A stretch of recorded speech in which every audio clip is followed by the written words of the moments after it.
Hi friends, Dr. Randolph here. As our spring break officially comes to a close, I thought I would check in with you one more time and see how you were doing, share with you what I'm up to. Hopefully you've been managing pretty well.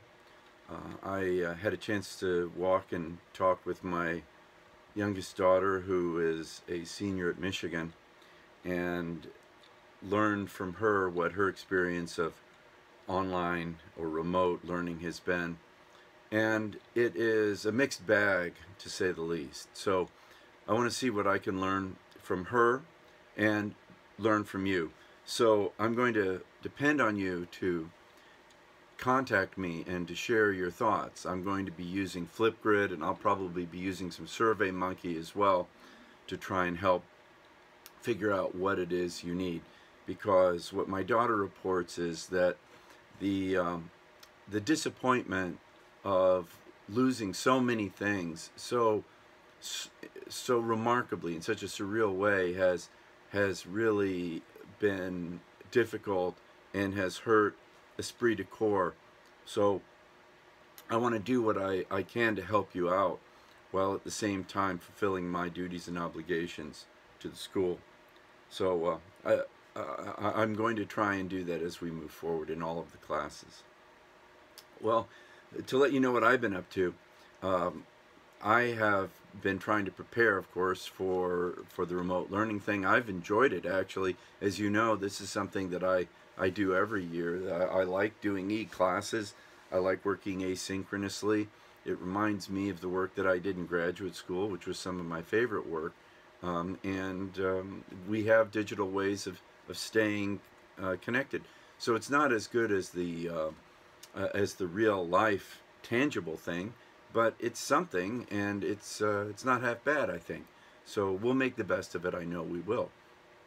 But uh, in the off hours, while I've not been preparing for our return this coming Monday, I've been doing jobs that I put off for years, like going through my various notes and papers, what I might call my archives, and and throwing things out, recycling them, cleaning them up, organizing them. So I went through 25 years of coaching notes and papers, and tried to organize those. And while I was doing that, I came across all sorts of different pictures of various players and families. And I will tell you that that it was an extraordinary and wonderful experience to think back to them, many of whom are in their mid-30s and have children of their own. So I've tried, as I find things like old letters from Spencer Walsh, or old match sheets with a terrific victory like Chris Mitchell's, or Lauren Wright's picture of winning a match with Sarah Scandalaris. Then I tried to send them back and connect and reconnect with people, and that's been incredibly meaningful. Going through this process reminded me of a wonderful song. It's more of a slow jam than a song. You might know it. It's called the Sunscreen Song. It's by Baz Luhrmann, and it is one of the potentially best commencement speeches that you could ever hear. So I'm going to include that. But I went through something of the same process. I found things when I was going through my my business like this Elizabeth Davis gave me, Schadenfreude, which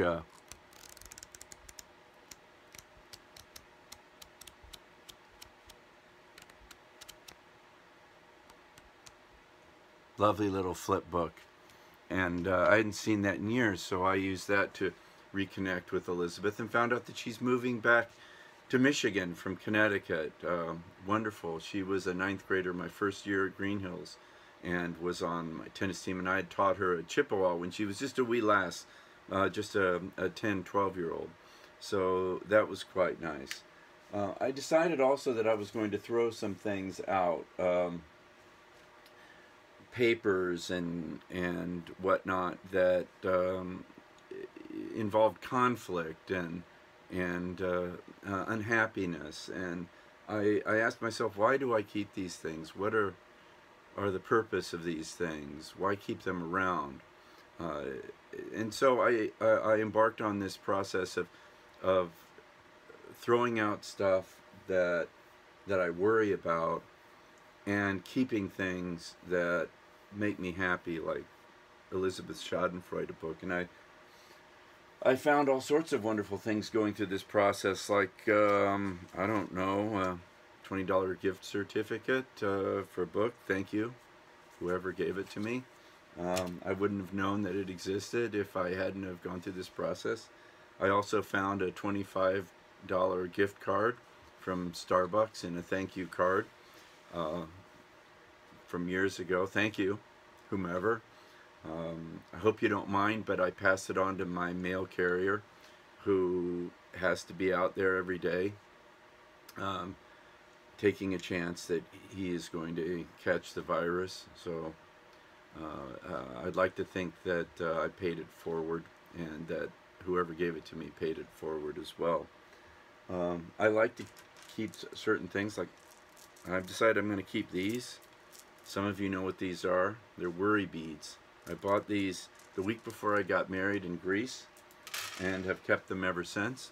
Perhaps that's why I'm still married, because I use the worry beads rather than other less sanguine means of handling my worry. I find things like my paperweight that my daughter made me. You can't put a price on things like this. Other things like this, that's Luke Jansen. Then there are pictures that are meaningful to me. I remember when I was in college. I showed you this before. My college teammates, my tennis team teammates. Check out those shorts. They're coming back. A wonderful trip I took up to the Cahuilla Peaks in the Sierra Nevada range with my friend Mark Haney. Invited me along, taught me how to hike properly.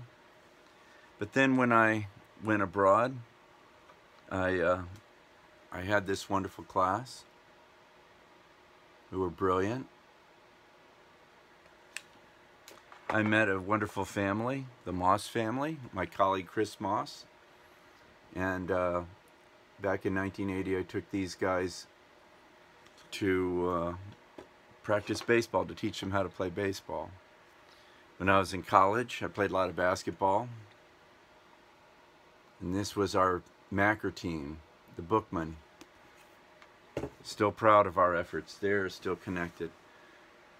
This past summer, as you know, many of you know, I went back to Germany and reconnected with my colleagues from the Philipps Universität, Chris Moss, Helen Hayward, and fellow American Lori Perry. So these things I keep and I enjoy looking at, and they remind me of significant times. I hope that you will find those pictures and those documents that you need to help you remember the best of times. That's how we move forward. We build on that solid foundation of friendships, of experiences, of memories, and we trust and we hope and we believe that we will move forward even through the most challenging experiences. So I leave you with this, plus I'll send along a link to the Sunscreen song, which says it way better than I can. And I will be in touch more in the coming week because it is required of us. We will be meeting for 10 minutes during our normal class time, normal according to the new schedule, and I'll help you with that. Uh, my goal is to be online during that time, but to require you to only check in with me in the first 10 minutes. So I'll be available there. Plus, I will be putting things up, as I always do, as I always have, on Griffin. And most of our work will be asynchronous. Now, that said, that you will have assignments on Griffin, as you always have, that we will be meeting in the class time for a few minutes, and I'll be available to Google Hangout or Zoom, whichever we prefer, online during that time. But I think most of you understand that you can connect with me anytime, and that my office hours are basically 24/7, and that's how I'd like to approach doing this.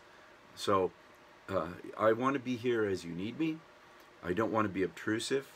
I don't want to be off-putting, but I also want you to know that I'm thinking about you and that I'm missing you, because this is my purpose, to be your teacher, and it makes it more difficult for me when I can't do the thing that I was put here to do. So understand that I'm keen to be connected, and I want to do it in a way that promotes your best health and your best effort. I want to answer the questions that you have in the most honest, forthright way that I can. So please continue to email me or send me texts. My number again is 734-476-7518, and I will try to do the best job that I can possibly do to help you as we meet the challenges of these most difficult, surreal times. We can do this. We can overcome. We can grow and become stronger through this challenge.